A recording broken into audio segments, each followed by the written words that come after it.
I'm often asked this and I rarely answer it kind of in a satisfying manner.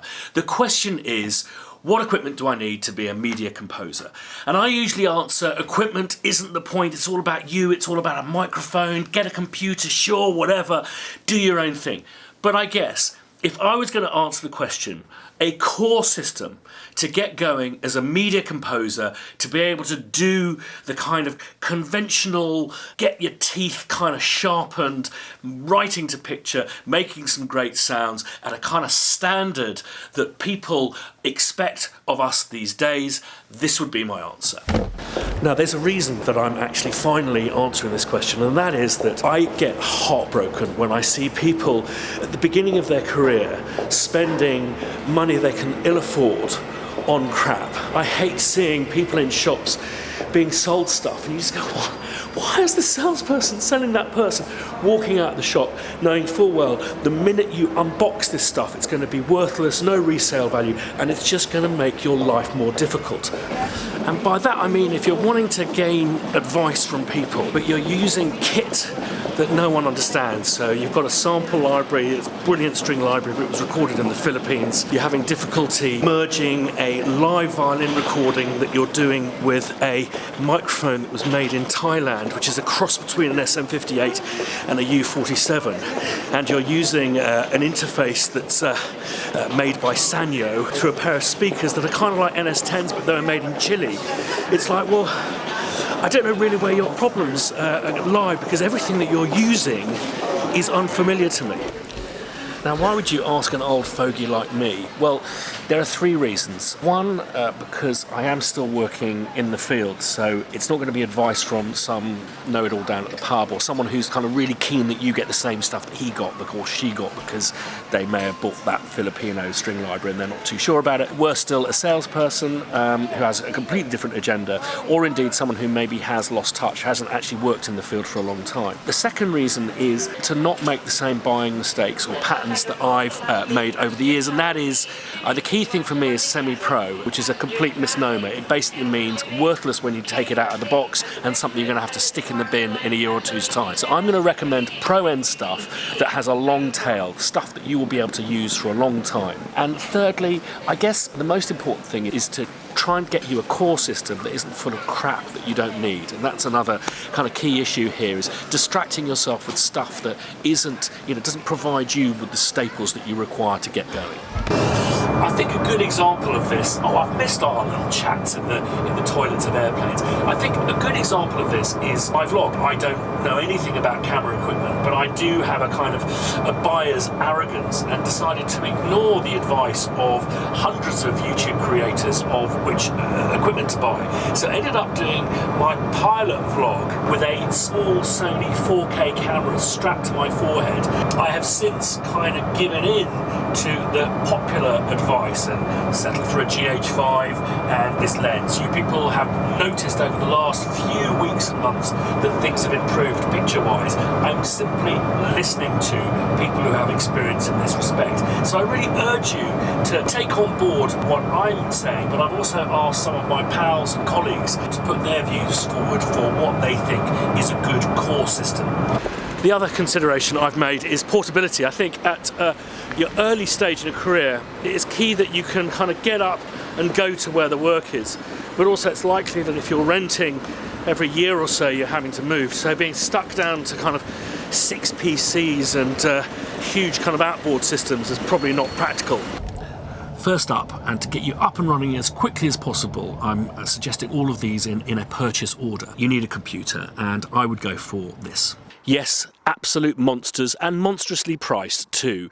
Media composition, though, from what I've observed, tends to be more about RAM and hard disk space and speed. So you don't need to go for the grunt. If I do have one tip for a slightly less grunty computer, that is to watch out for the codecs that you use for the video files that you're going to be scoring to. Request from the edit that they don't compress things too much. You've got loads of hard drive space, which we'll be getting onto in a minute. Use that, utilize that, not the computer's CPU to decode all sorts of crazy codecs. Next up, hard drives. and nothing fancy to plug them in with. Just get one of these and save the fancy stuff for later. Yes, one local backup, one remote backup, and don't have to be those drives, but just a simple USB. You will be upgrading in the future. These should last you the next couple of years.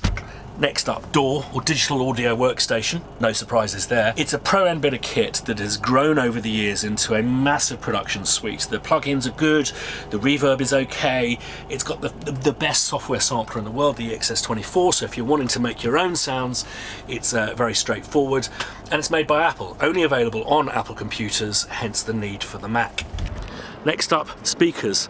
And I would say leave it. That's kind of the next stage. It all depends on, getting really good quality speakers, a good amplifier, but also it's completely pointless if you have a terrible room that you're working with. The sound of the room doesn't work well. So you're better off with one of these.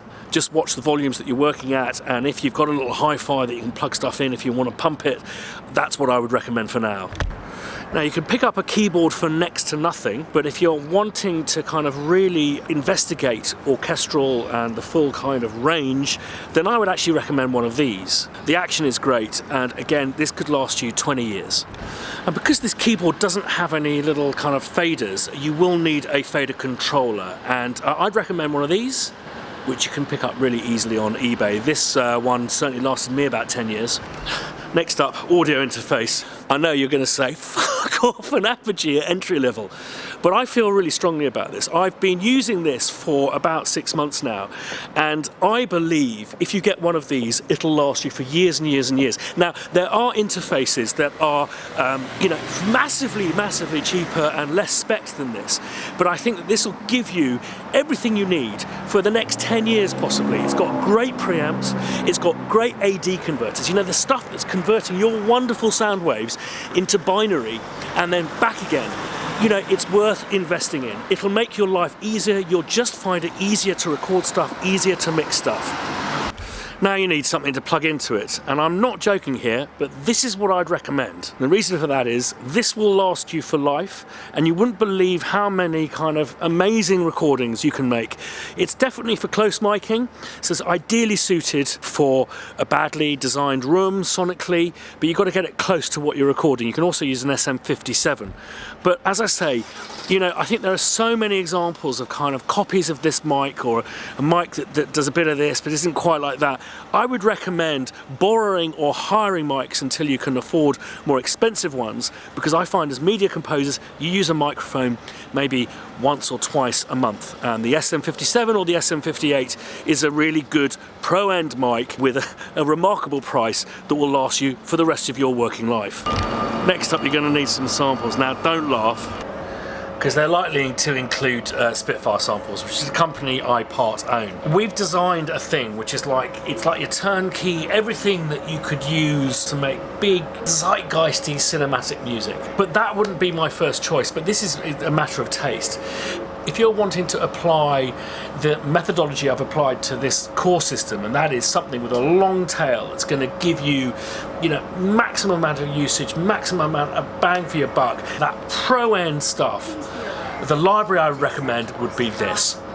For me, I think the best core library, in my humble opinion, as a pro, is the Spitfire Chamber Strings. It's by far my favourite string library out there, and that provides you with the bedrock of your orchestra. But all is not lost, because there's one final thing that Spitfire can do for you. I don't know if you've probably got much change left from my selection, but Spitfire Audio also does this labs range, which are really super cheap samples. Well, they're actually free in exchange for charitable donations. So if you go to spitfireaudio.com/free samples, pick up the stuff that doesn't sound gimmicky, so things like Arctic strings, scary strings, the felt piano, Waton drums, stuff like that. This is a really good selection of sounds that'll get you up and running. But this is just my opinion. I've also asked some mates to put forward their ideas too. Okay, let's have a look at my choices for what you need to get started as a media composer. I'm well aware that my choice is a little bit more like, Daddy, can I please get a huge Christmas present? I would go for a MacBook Pro, which is going to be the big chunk of your money, so that's 1,800. I think it's worth investing so you can get Logic as well. And one of the main reasons I would do that is you're able to travel with it. And I think when you start out as a media composer, it's quite important that you're kind of mobile, because you don't really know where you're going to settle down. And also, you're most likely going to assist some other composers. And I feel like if you're stuck with a big PC that you kind of got from your older brother, yes, you might be able to run Cubase or something on there. And then the audio interface, Focusrite, is kind of a fairly standard. It's not that expensive, £110. I highly encourage you as well to get an interface, to get some effect pedals that you can pick up in secondhand shops. Definitely a microphone. I listed here one Aston Spirit, it's called. It's around £300. It's a very good condenser microphone, all-rounder, to record your own sounds when you need a singer, if you want to record a little bit of a live piano. It does the job. Studio monitors. You can start with the Rocket ones. You might not need them at first, so you can definitely start without monitors. Midi keyboards, again, it's kind of your preference. You can even just get a tiny one, like an Akai one, if you want to be mobile. I've listed here the M Audio because it's just cheapy. Midi controller, again, you don't really need it from the beginning, but I just feel, if you start, you might as well start properly, and you see it as a kind of long-lasting investment into your career. External hard drive, yes, is essential. Use all your external hard drives to store the projects and the samples. Cables, XLR, jacks. Yes, you can. I listed here £100. That's probably top class. Maybe I've been working at Spitfire for too long, so everything needs to be like high class, top class, good quality. But yes, you can get cheaper kind of cables, but you might need to replace them after a while. They break, etc. And then the software, Logic Pro X. Again, the reason I think most people use Logic Pro X, so you're compatible with others. Kontakt player, you can get it for free. Spitfire Albion 1, very good starter package. But again, there's a lot of free samples, and also you can make your own if you have a microphone. So that's all kind of extra. Then the Valhalla Shimmer Reverb to play around a little bit, £50, nice effect. Or the Valhalla Big Hall, I think it's called, or just Hall Reverb, is very, very beautiful. I think the bulk of the money is going to be your laptop or your PC or whatever, and I highly recommend going with a MacBook Pro, also because technology moves really fast. And for example, I use my MacBook Pro since like 4 years now, and I'm still fairly okay. There's some workarounds if you kind of get to the limits. So yeah, I hope this helps. My good friend and colleague Homay Schmitz is halfway across the world doing exciting things. So she couldn't drop us a sound bite in person, but she did take the time, thankfully, to drop me this email.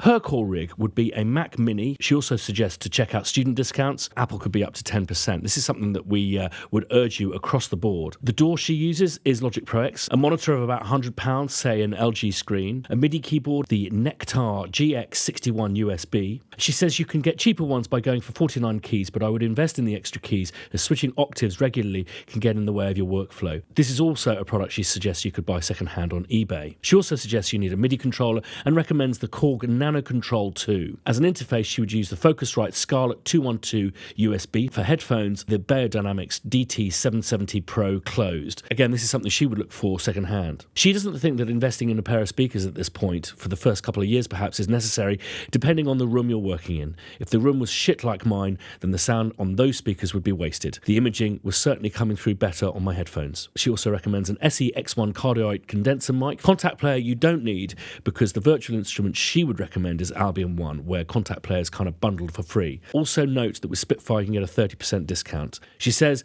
this is all I used when starting out, if not less. When possible, I try to borrow items. Always keep an eye out for discounts and second-hand gear. Hi there, Paul here.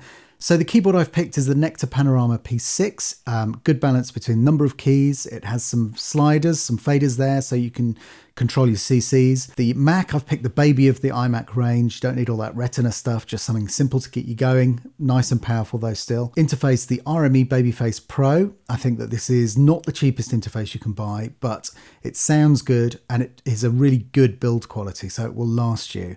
With the DAW, I think that Logic Pro is a no-brainer.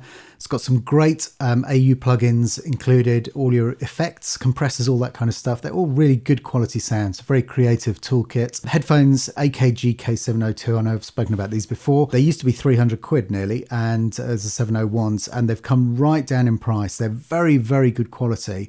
They are open back, so you do need to be aware that if you're blasting your headphones quite loud, which you shouldn't be, you will pick that up in a microphone sitting nearby. With the mic, I've gone for the Shure SM58. Yes, it's not sexy, but it's the workhorse mic. It can do pretty much anything, 75 quid. It's a great dynamic mic. VI Albion 1, again, I've picked it for the breadth of stuff that's in there. You know, you've got all kinds of good orchestral stuff, percussion, synth pads, you know, your loopy Brunel Tiki loops and all that kind of stuff. It's a really great starting point to get going. So those are my selections. So Christian, I think with the main concern being cost, when you get to £1,000, it's a lot of money. And so you want to create a setup that is affordable to everyone in the world, regardless of where you are. I chose PC because generally they're more bang for your buck, and Cubase was selected because it's cross-platform and a lot of composers use it. And the mics as well, all these little bits can be upgraded and added to, and as much as you want to invest and put your money into something that you'll have for years and years to come, hopefully as a composer you're going to be earning more as the years come. I hope that answers your question. Anyway, I'm really sorry about all the wet pants. And sorry about all the price points being in pounds. It's far too complicated putting them in dollars and euros. So my selection comes to the grand total of, with the runner-up being... Anyway, these are just opinions. I do hope you heed the advice of professionals and not necessarily the know-it-all down at the pub. But I think also we've got this community here, and it'd be well worth looking at the comments below. Unleash the gear gods.